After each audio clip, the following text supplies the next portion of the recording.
I'm in the village of Shubrook, and this is the parish church of St Swithin.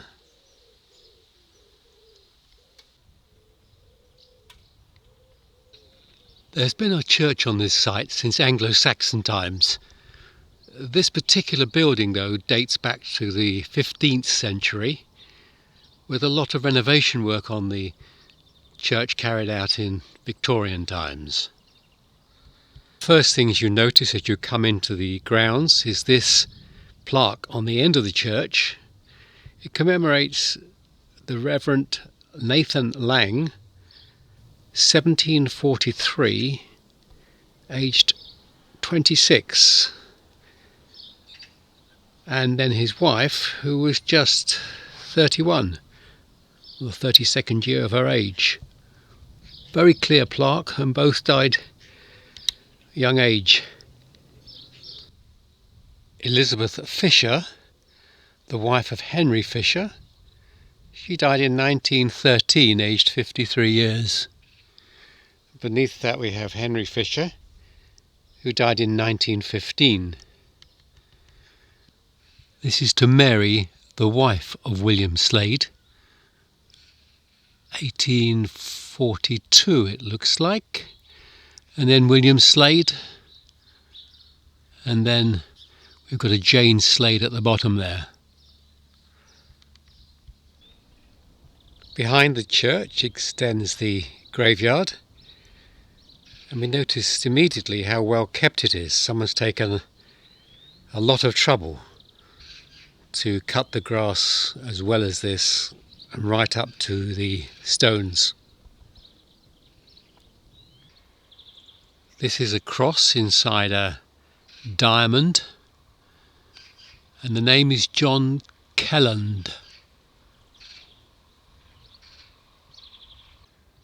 Behind is a more stylised cross, and this is to another Kelland, Mary Kelland. At the edge of the churchyard are two larger horizontal graves, and then further up there two large flat slabs. The names are too difficult to read, but they are the bigger graves in the graveyard, so presumably of the local landowners. A different form of the cross in this one, and the name seems to be Elizabeth Estelli, and the date looks like 1801, but the design of the stone is quite unusual.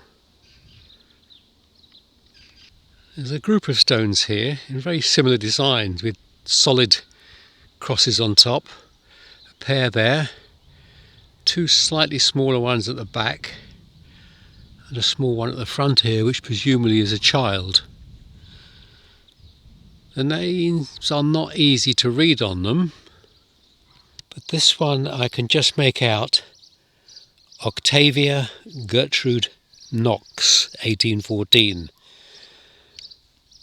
So this may well be the Knox family plot.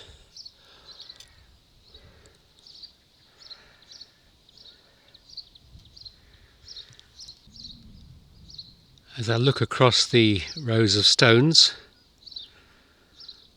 quite clearly standing out over here is a war grave in the white Portland stone.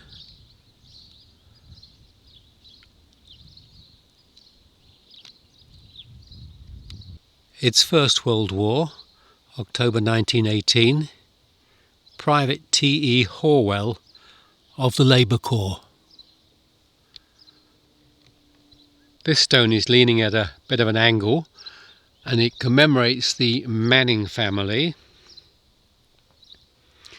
Part way down, can't quite make out that first name. The letters P-I-A are left, and it looks like an A in front of it. Anyway, somebody Meade Manning. Now, what's interesting on this stone is the diagram at the top here, We have the pointing finger, although normally that points up to the sky. This one points downwards, and it seems to have a link of a chain in its forefinger and a bit of broken chain by the thumb. Not seen that before. We have a casualty of the First World War on this stone of the Greenslade family. The first name is Louisa Martin, the wife of William Hooker Greenslade.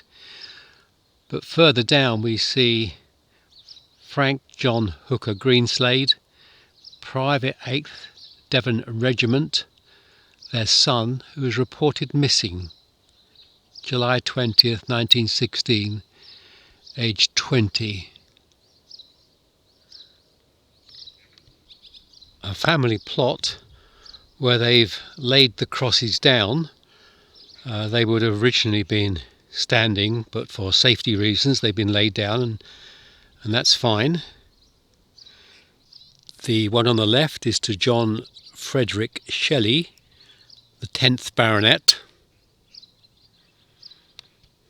The middle one to John Shelley, and the one on the right to John Shelley, the 9th Baronet. I've picked this stone because of the remarkable patterns the various lichens have created on the stone, the whites and the oranges. The name appears to be James Hawkins, but I'm not going to get much more from the stone. But it's just rather nice with those colours on it. A very solid lump of rock for this cross. The name on the base, we've got Stanley Pelham Scott, and in brackets a priest, 1877-1930. Unfortunately the stone is a little bit too heavy for the ground, and it's at quite an angle. At the far end are the more recent graves, and there's space beyond that for more of the local people to be buried here.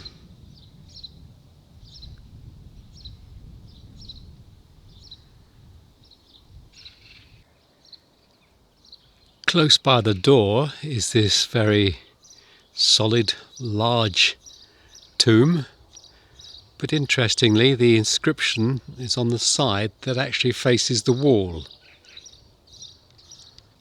And here we read George Tattershall of Pennycol in this parish, who died in 1822, aged 78, and his wife, who died in 1850, aged 78. So she was quite considerably younger than him. They both died at the same age, but quite a number of years apart. And on the wall of the church is this plaque. This is Grace Dyer, who died in 1800, aged 80 years. And under that I can see Thomas Dyer, and there's a date further down of 1807. The church says it's open, so let's go and have a look inside. Immediately inside in the porch is an interesting document giving background information on all the names that are on the war memorial just up the road from here. I always think it's nice to know a little bit more about those people that sacrificed their lives rather than just a name on a war memorial. So someone's done a lot of research here, and we'll look at the war memorial when we leave the church. This is the main nave of the church. It is dark in here, so apologise for the lack of detail.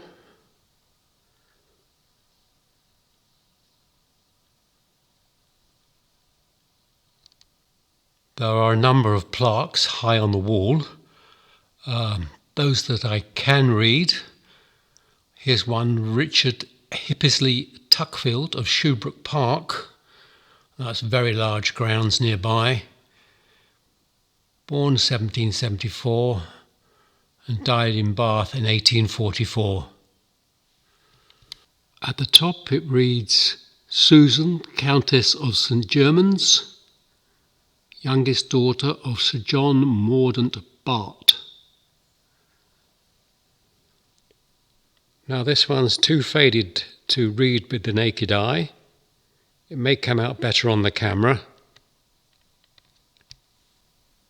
This is the memory of Mary Carpenter, who died in 1882, and it was erected by William Pollard of Exeter, in whose family she lived for 58 years.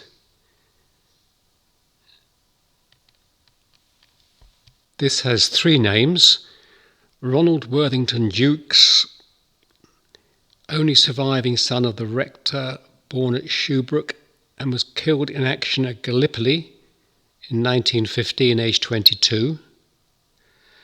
John Wiseman, or Wisman, husband of Gladys, killed in action on the heights of the Ain, 1914, aged 23. And then Worthington Jukes, rector of Shubrook, Afghan mission to Peshawar, 1873 to 1890, and he died in his old age, aged 88, in 1937.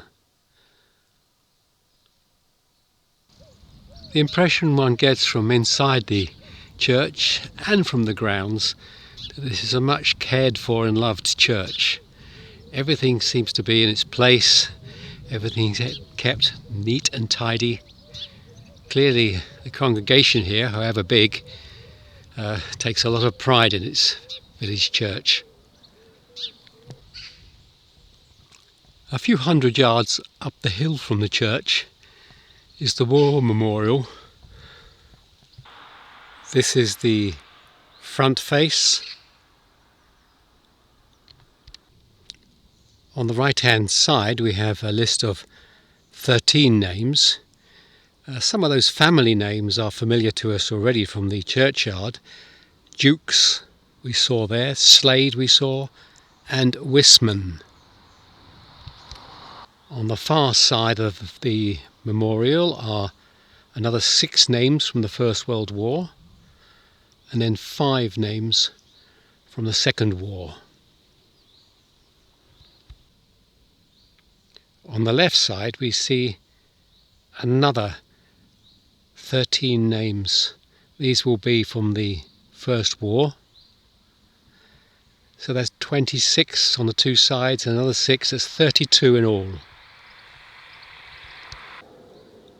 I will end this visit to Shobrooke now and leave you with some pictures of the wonderful Devon countryside, these soft farming hills we have here. Hope you enjoyed the video, and till the next time.